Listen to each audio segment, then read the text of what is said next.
passado, presente e futuro dos Andes. Os habilidosos conquistadores.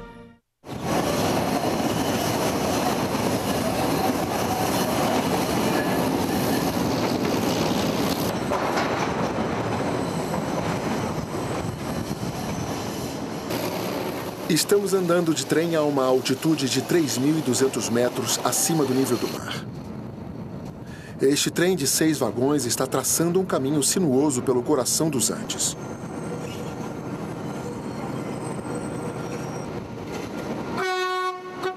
Muitos dos passageiros são habitantes locais indo para o destino final deste trem, que é Riobamba, no Equador. Os outros são principalmente turistas do Ocidente que vieram aqui testemunhar o espetáculo incrível dos Andes.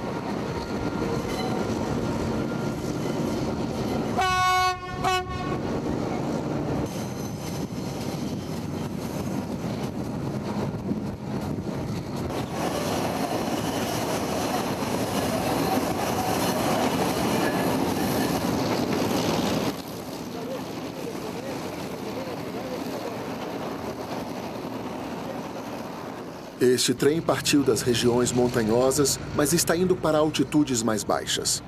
Outro grupo de passageiros está esperando lá embaixo.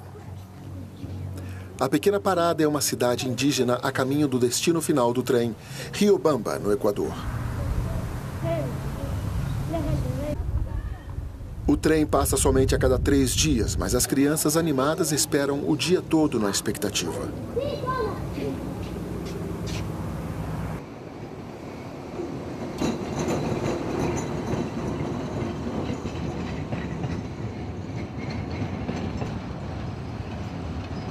O que exatamente elas estão esperando?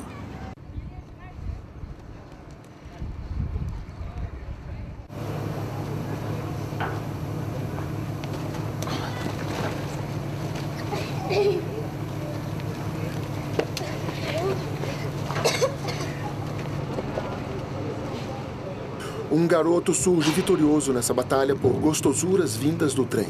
Ele ganhou um doce.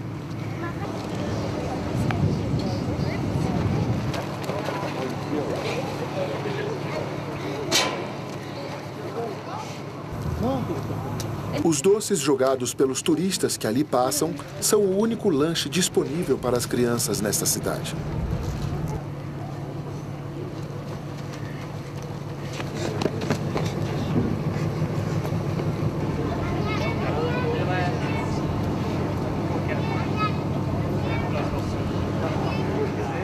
Isso pode ser um mero divertimento para os passageiros do trem. Mas para as crianças é um negócio sério.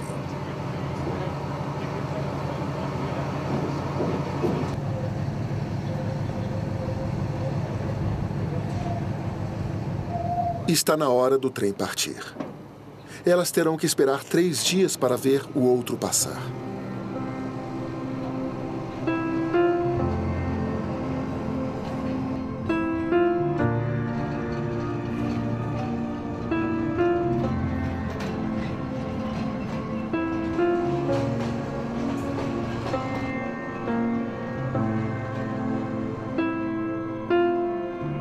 Qual é a origem dessa situação trágica e comovente?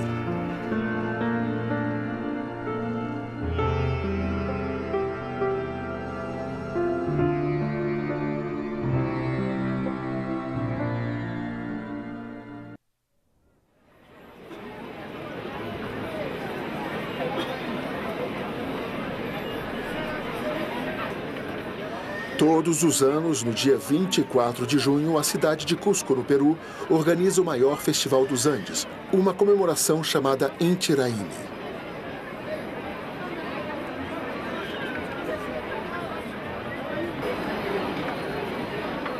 A festa é uma recriação da vida no Império Inca de 500 anos atrás.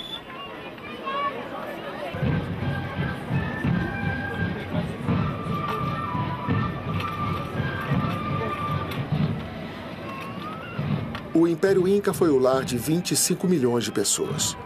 Milhares de mulheres serviam ao Deus do Sol, assim como ao Imperador, que simbolizava o Sol.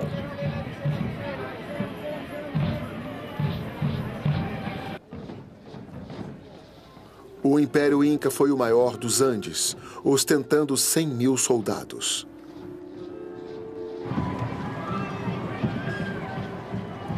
Esta cerimônia, preparada para suplicar ao Deus do Sol por uma colheita abundante, é uma recriação magnífica que demonstra a grande influência do Império Inca há 500 anos.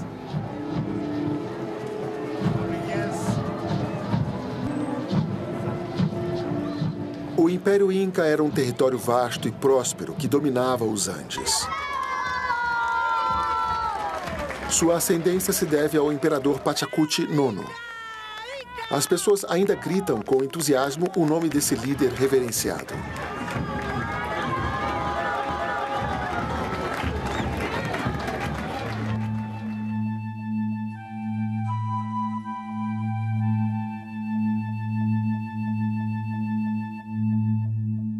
Durante seu reinado de 30 anos, o Império Inca prosperou e se transformou em uma nação poderosa. A dinastia Inca começou no século XII como um pequeno estado tribal. No século XV, ela uniu as tribos adjacentes. Baseada em Cusco, ela criou o maior império das Américas pré-colombianas. Suas terras estendiam-se do Equador atual ao norte até o Chile central ao sul. Mas o formidável Império Inca desmoronou quase instantaneamente quando confrontou um ex-criador de porcos que havia atravessado o Oceano Atlântico em busca de ouro. Francisco Pizarro organizou grupos de busca com a função de encontrar ouro. O conquistador espanhol prometeu aos que encontrassem esse metal precioso uma parte dos despojos. Ele administrou sua operação como um espetacular capitalista moderno, contratando mercadores em vez de soldados profissionais.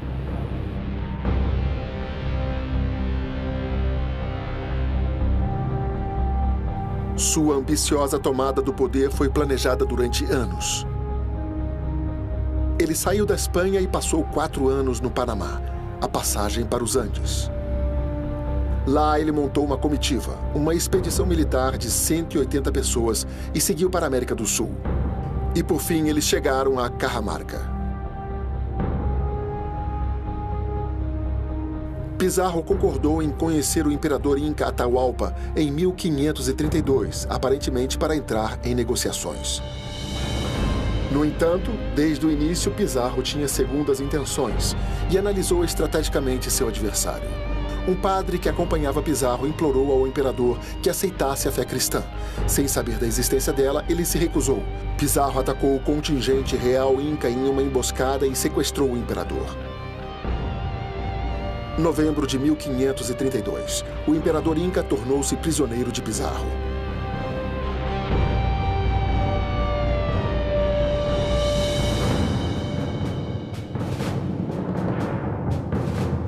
Com a captura do soberano dos Andes, uma grande quantidade de ouro foi oferecida para conseguir sua liberdade. 11 toneladas de ouro e joias foi o resgate impressionante que os incas estavam dispostos a pagar por seu soberano.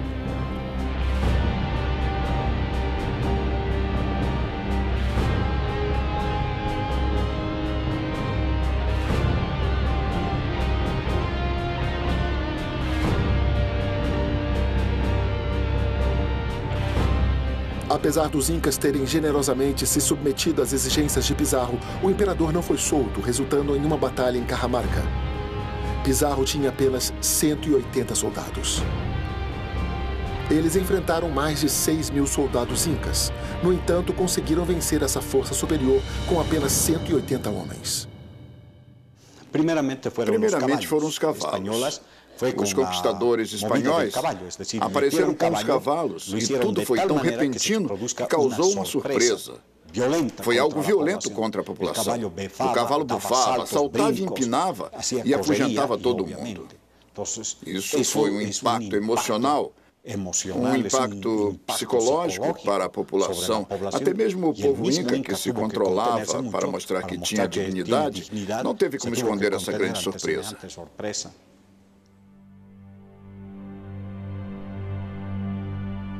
O principal motivo da vitória espanhola foi o armamento avançado.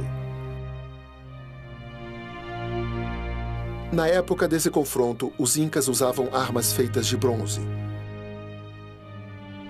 E enquanto o exército inca estava bem equipado com lanças de bronze e flechas de pedra, o exército espanhol estava equipado com armamento de ferro.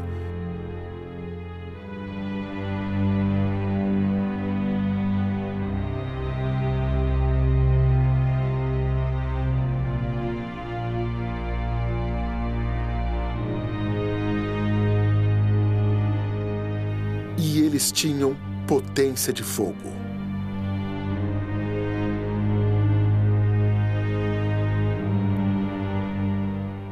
Segundo, foram as doenças.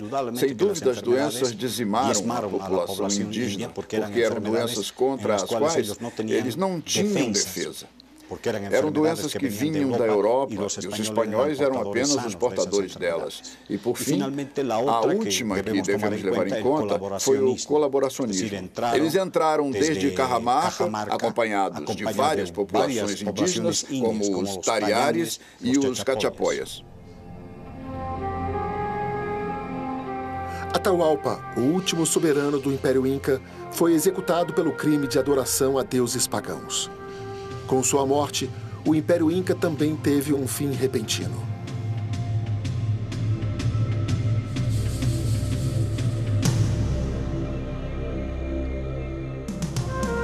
Para os Incas e seus descendentes, esse dia seria lembrado para sempre como o dia em que o mundo virou de cabeça para baixo.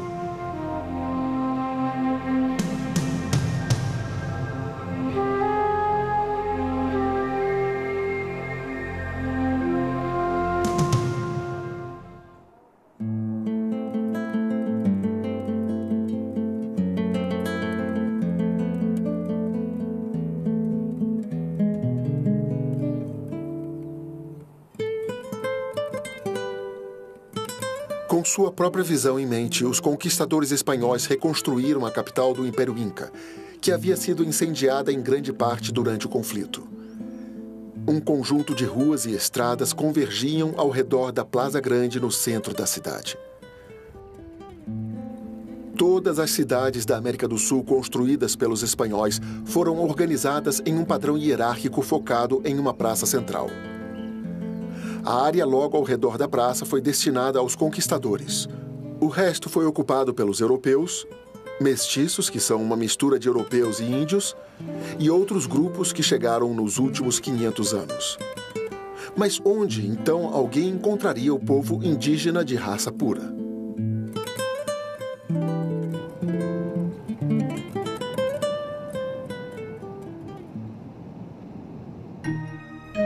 90% dos indígenas do Equador, conhecidos no local como índios, moram nos Planaltos. A área ao redor do Monte Chimborazo é onde mora a maioria dos índios. A família de Maria mora aqui há 4 gerações.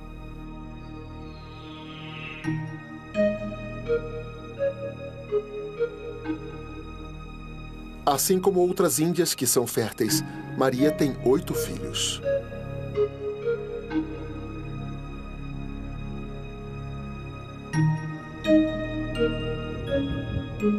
Além de uma neta, há 14 pessoas nesta família. Ela é bem grande.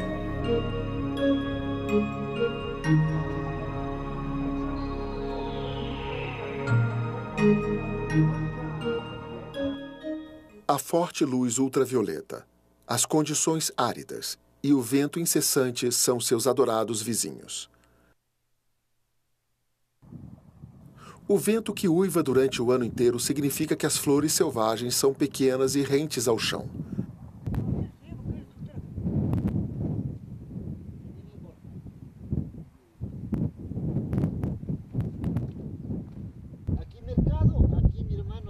José, o terceiro filho de Maria, está doente.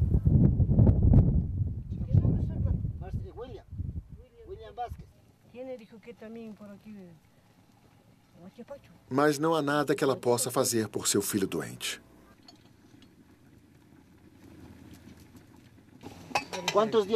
Há quantos dias ele está doente? O seu filho? Há 13 dias. Dona Maria, por que não leva ao hospital para se consultar com um médico em Ambato e Riobamba? Porque não tenho dinheiro. Dinheiro nenhum. Para chegar em um hospital na cidade, é preciso $5 e depois mais $10 para ver um médico. Ainda tem os remédios que custam uns $30, $40, dependendo da receita. Custa mais de $100 quando ficamos muito doentes.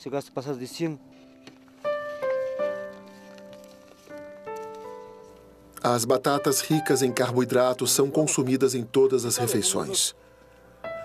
Tudo o que Maria pode fazer é colocar mais batata cozida no prato do seu filho doente.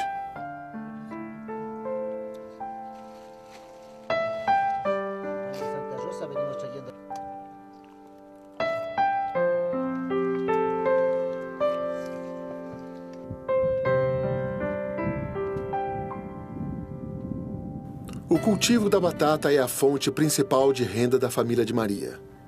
Eles cultivam essa terra implacável a 3.200 metros acima do nível do mar.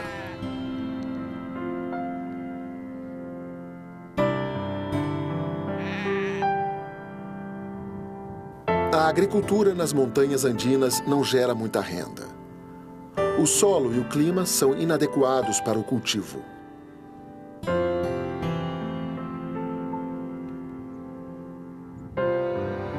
No entanto, 90% dos índios andinos vivem nesses planaltos.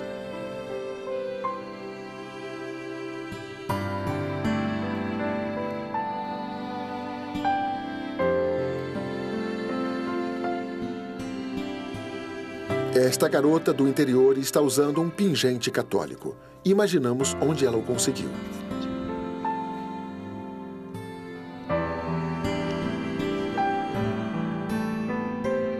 Desde a conquista espanhola, a Igreja Católica Romana tem tido uma grande influência nas vidas dos índios. Espadas e crucifixos um dia foram as principais ferramentas de conquista.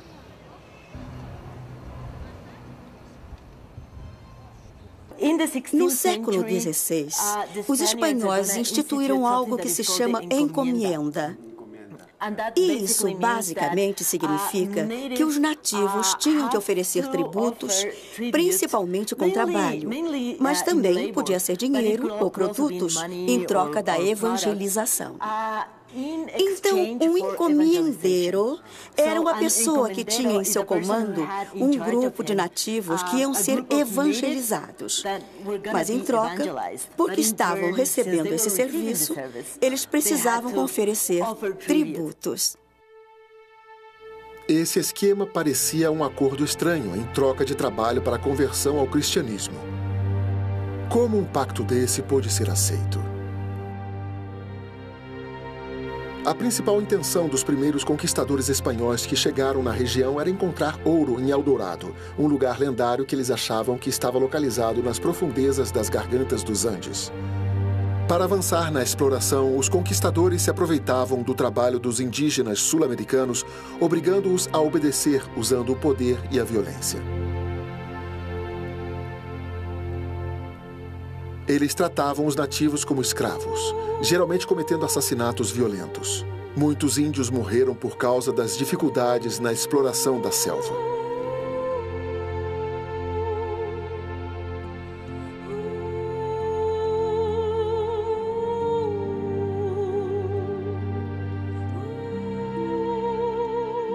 Em busca de uma maneira humana e eficaz de governar as colônias, a rainha Isabel de Castela sancionou uma lei que reconhecia os índios como cidadãos livres da Espanha em 1500.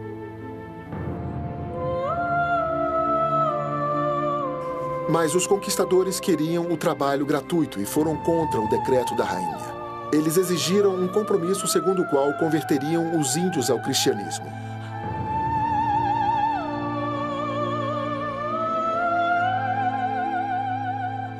O sistema da encomenda foi criado sob tais pretensões espirituais.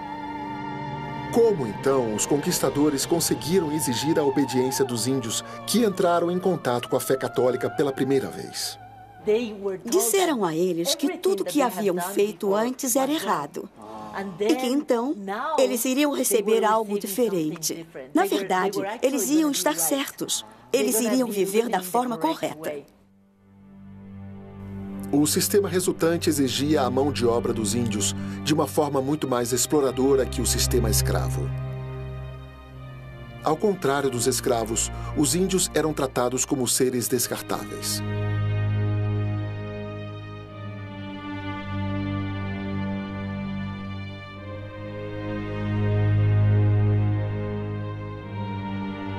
Depois que o assassinato dos índios tornou-se ainda mais severo sob o sistema da encomenda, um corajoso padre espanhol procurou uma maneira de chamar a atenção para esse problema e encontrar uma solução.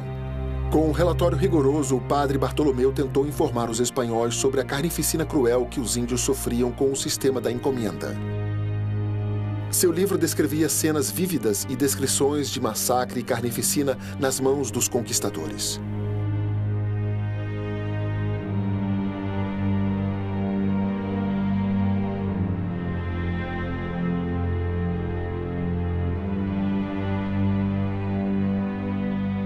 Devido às epidemias trazidas pelos conquistadores espanhóis, a matança no processo de subjugar o povo indígena e a crueldade do sistema da encomenda, calcula-se que em torno de 70 milhões de indígenas desapareceram da América do Sul.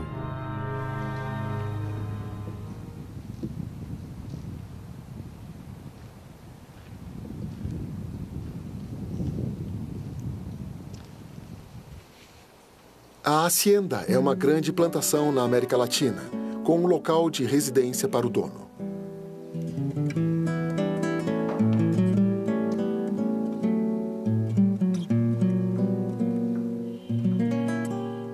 Tal lugar era considerado a Pequena Espanha.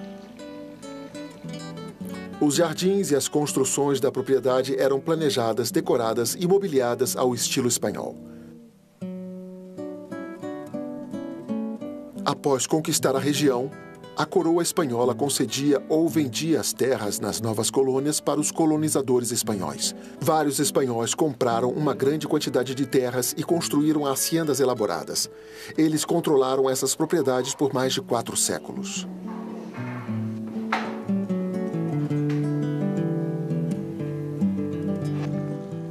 Mas para manter essas enormes propriedades e administrar as gigantescas plantações, eles tiveram de explorar a mão de obra indígena. Mas em 1542, o sistema da encomenda foi abolido, e eles tiveram que encontrar novas formas.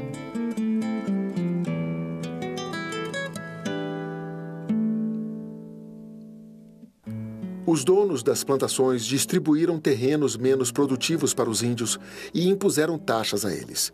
Se as taxas não pudessem ser pagas, a dívida financeira era passada para a próxima geração. No século XVII, após os teares serem construídos nas haciendas, a exploração do trabalho gratuito dos índios continuou. Que é chamada de socorro.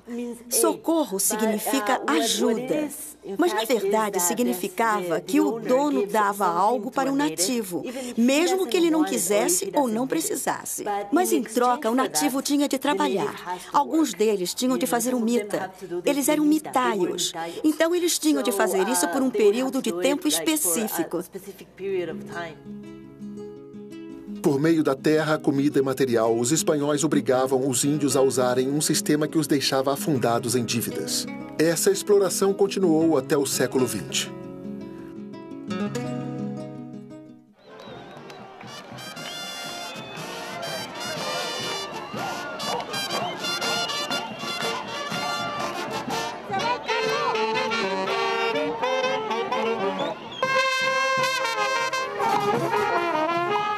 Este festival em Latacunga é em homenagem a Nossa Senhora das Mercês, a santa padroeira da cidade.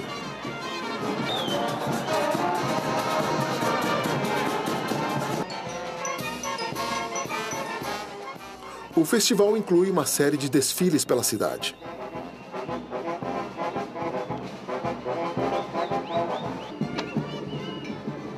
Cada participante tem uma função.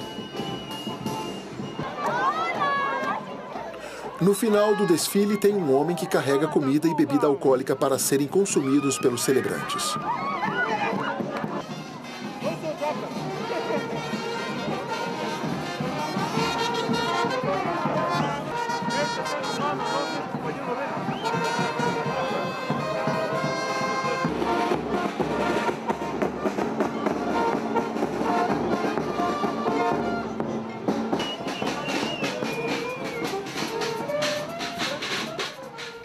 Para este homem dançando com uma carga de mais de 100 quilos, um assistente o segue com uma cadeira para que ele descanse.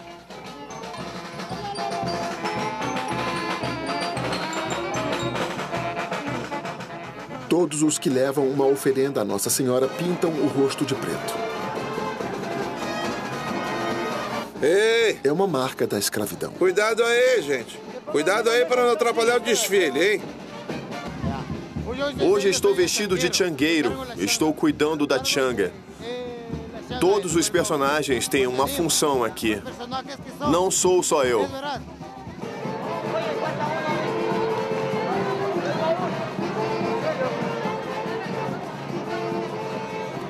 Usando uma máscara para representar um europeu, este homem fica na frente do desfile. A pessoa retratando um anjo usa uma máscara de rosto branco e olhos azuis.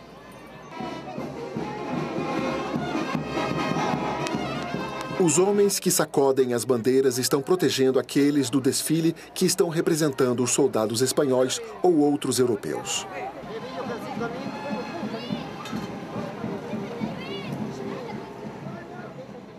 As máscaras brancas são para os huacos. Os huacos são as pessoas que afugentam os maus espíritos. É uma tradição usar as máscaras, porque elas orientavam os espíritos que saíam dos vulcões. Nossos ancestrais usavam máscaras e danças tradicionais para exorcizar os espíritos que desciam dos vulcões.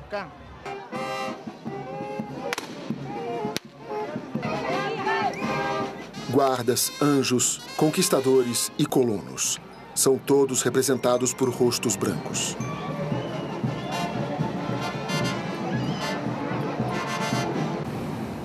Isso é oriundo do conceito fomentado pela Igreja Católica Romana de que os espanhóis, sua religião e sua cultura, representados pela cor branca, eram superiores aos índios. Uma maquete representando uma catedral em Quito demonstra como a Igreja Católica havia criado a hierarquia de raças diferentes. Na frente se sentavam os religiosos. Depois dos religiosos, sentavam-se as pessoas que tinham grande importância na sociedade, que eram políticos e os nobres. Depois, na primeira parte da igreja, a parte central, ficavam todas as pessoas com grandes possibilidades econômicas da alta classe social, como os brancos. Depois tinha essa parte antes dos mestiços, gente nobre, mas sem títulos, sem riqueza. Aí vinham os mestiços. Depois dos mestiços vinham os crioulos. Pessoas com poucas possibilidades econômicas. E por fim vinham os indígenas.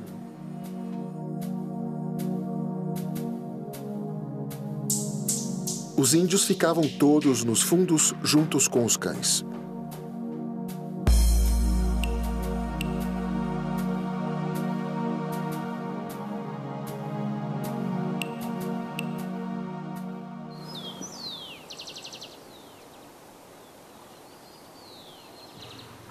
Esta é uma hacienda em San Agustín, no Equador.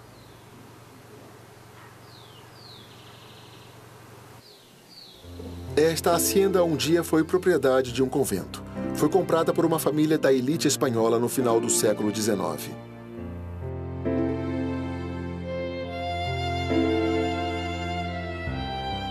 Este é um retrato de Leônidas Plaza, um ex-presidente do Equador.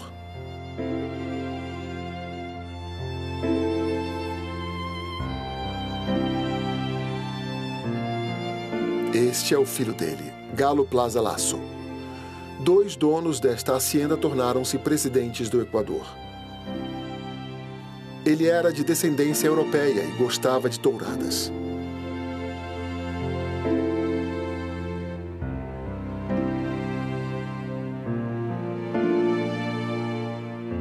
Na verdade, Plaza Lasso sempre viajava para a Espanha, onde participava de touradas.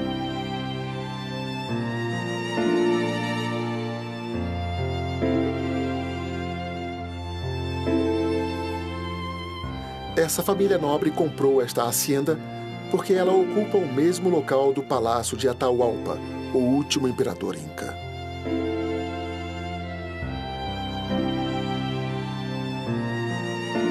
Esta parede é feita de pedras que um dia foram usadas pelos incas para construírem uma forte estrutura. Os primeiros colonizadores espanhóis construíram suas próprias casas depois de demolirem as que foram construídas pelos incas.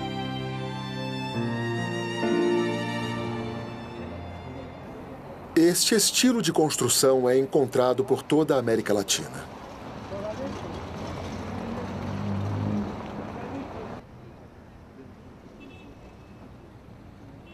A Santo Domingo foi construída no terreno de um local sagrado inca, um santuário para o Deus do Sol.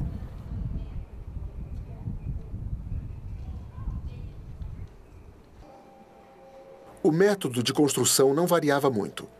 Os alicerces das estruturas incas foram deixados intactos, com prédios no estilo espanhol construídos com pedras e tijolos das construções que foram demolidas.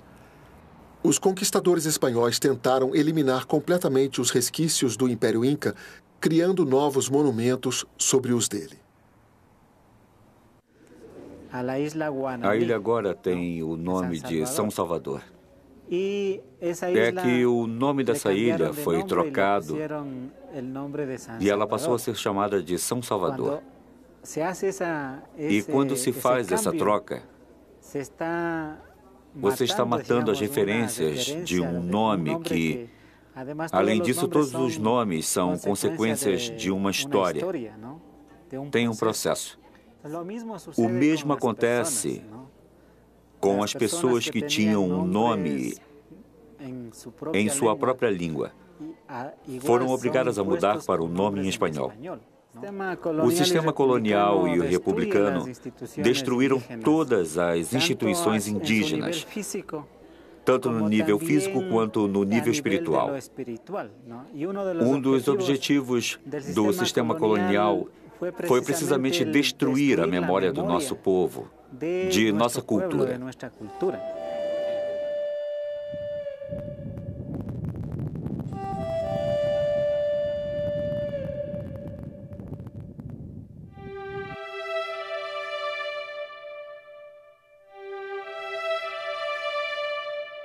Apesar do sucesso da conquista espanhola, a natureza selvagem andina ocultava vastas áreas desconhecidas dos colonizadores europeus.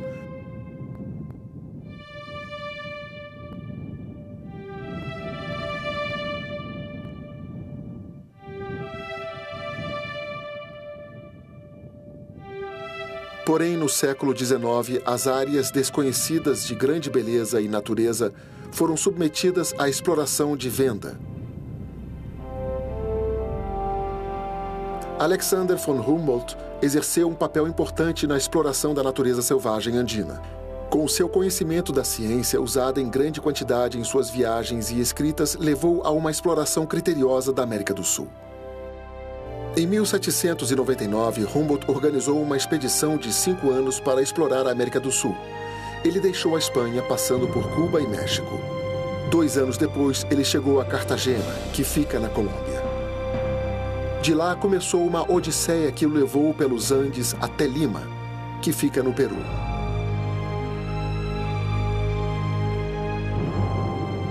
Em especial, ele explorou os picos vulcânicos espalhados pelo Equador.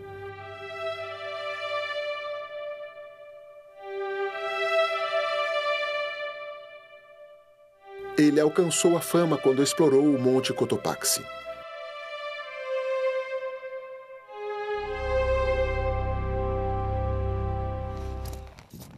Nossa equipe vai seguir o mesmo itinerário feito por Humboldt quando ele passou por Cotopaxi.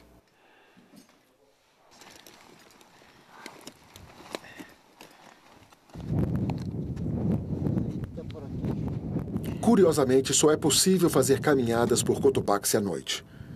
Isso acontece porque a neve pode derreter durante o dia, tornando o local perigoso.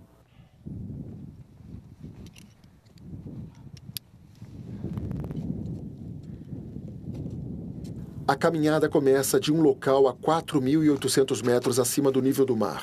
Nossa equipe está impaciente e desconfortável, principalmente devido à altitude que causa enjoo pela falta de oxigênio.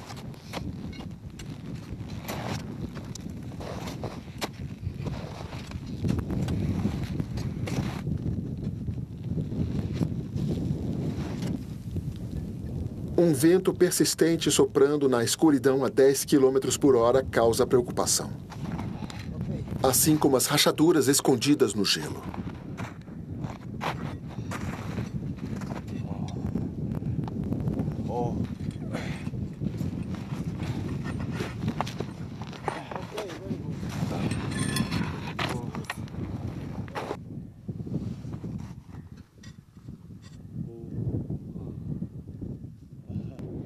Vá mais devagar, está bem? Está bem.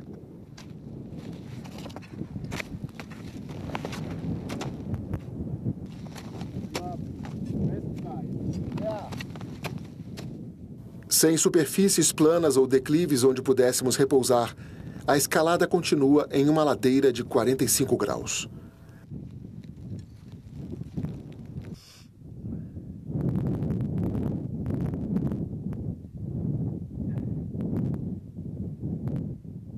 Após 6 horas de escalada, agora são 7 da manhã. O sol está nascendo, mas ainda estamos a 400 metros do topo da montanha.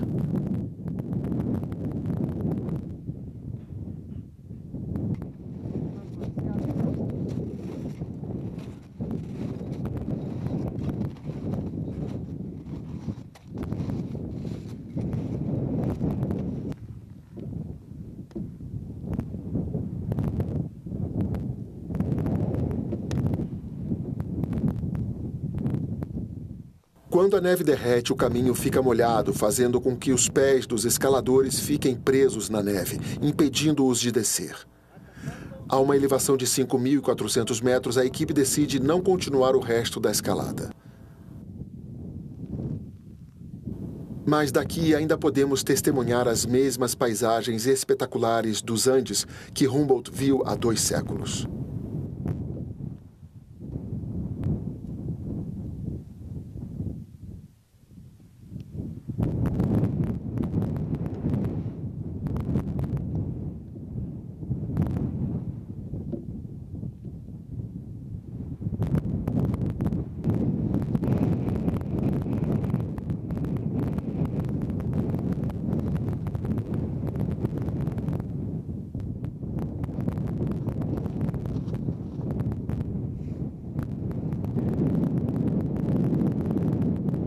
Outros excursionistas que começaram com nossa equipe também desistiram de seu objetivo de chegar ao topo da montanha.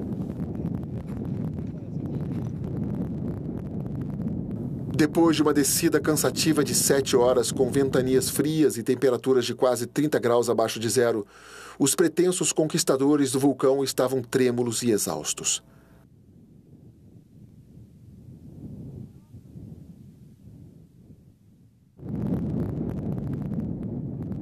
Com um equipamento bem menos sofisticado, Humboldt chegou ao topo do Cotopaxi há 200 anos. Ele determinou a elevação do pico e mapeou a montanha. Humboldt era um cientista de muitos conhecimentos. Ele se especializou em minas e mais tarde concentrou seus esforços nos vulcões. Com Humboldt, nós conhecemos a vegetação dos países andinos. Cada expedição requeria uma variedade de equipamentos de medição.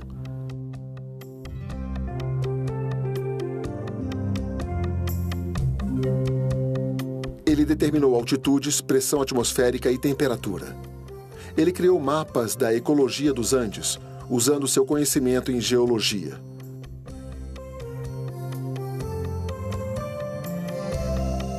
Coletando amostras das árvores nativas de quinina, ele concretizou a cura para a malária, um evento de grande benefício para a população europeia. Ele juntou umas 40.000 amostras de plantas e animais, transportando-os de navio para a Europa. Graças ao trabalho dele, a Europa dominou o conhecimento científico e as informações que vieram da América do Sul.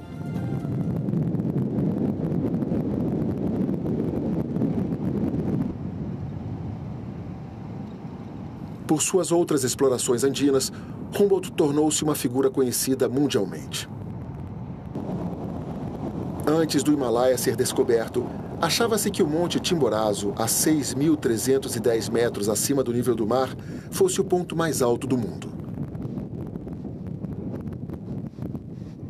Em junho de 1802, ele aceitou o desafio de conquistar o Chimborazo, que acreditavam ser o pico mais alto do mundo.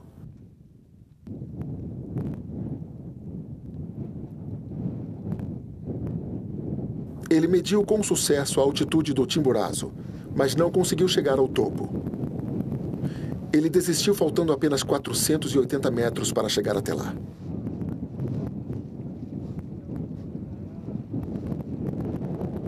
Mas suas realizações foram provadas de outras maneiras.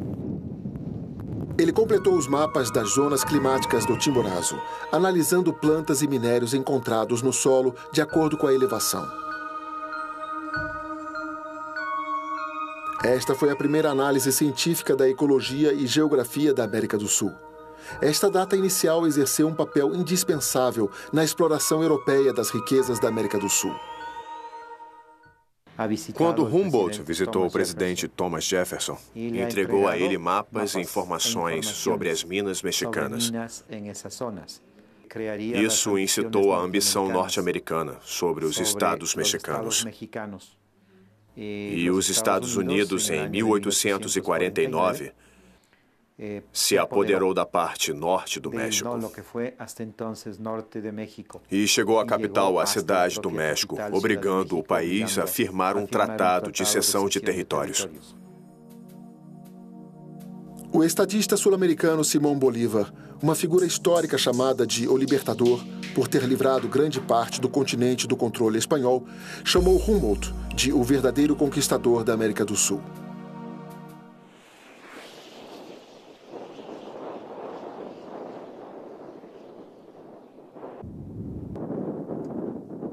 Esse foi o Novo Mundo.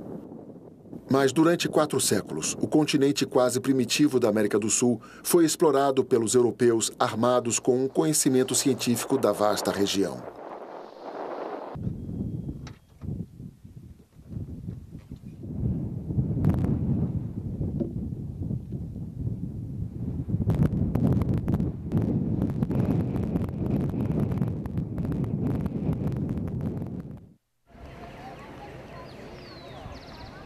O mundo andino mudou para sempre. Uma estátua da Virgem Maria colocada em um santuário inca protege a cidade, cujo modelo são as cidades da Espanha. Suas áreas urbanas estão repletas de mestiços, pessoas que eram uma mistura de europeus com o povo indígena. Os índios que um dia controlaram esta terra, da noite para o dia tornaram-se a mais baixa das classes sociais. No centro da antiga cidade de Quito está a catedral construída por jesuítas que simboliza os 400 anos do período colonial. O clero jesuíta exerceu um papel central no estabelecimento da colônia no Equador.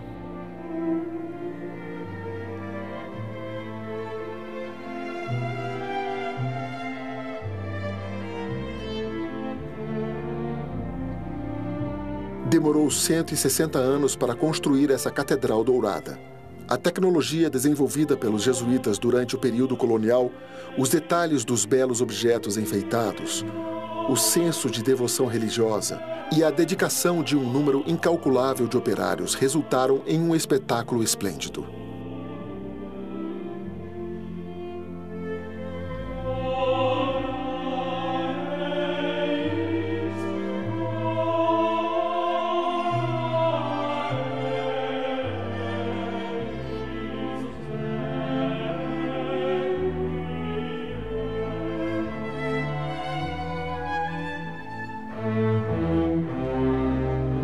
Mas por trás da beleza houve sangue, sofrimento e desespero de muitos índios.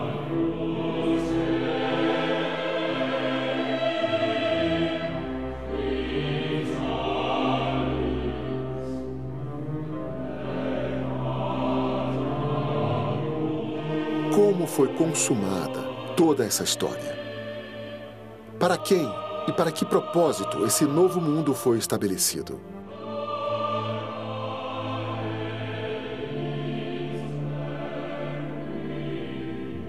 A resposta está na coroa do Salvador, o símbolo da ordem jesuíta que, lá do alto, supervisiona toda a catedral.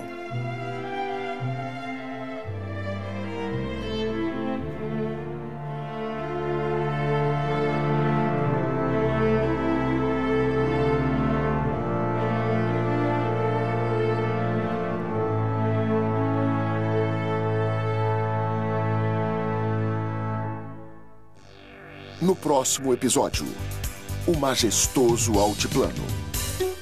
Um planalto a 4.000 metros acima do nível do mar e 800 metros de extensão.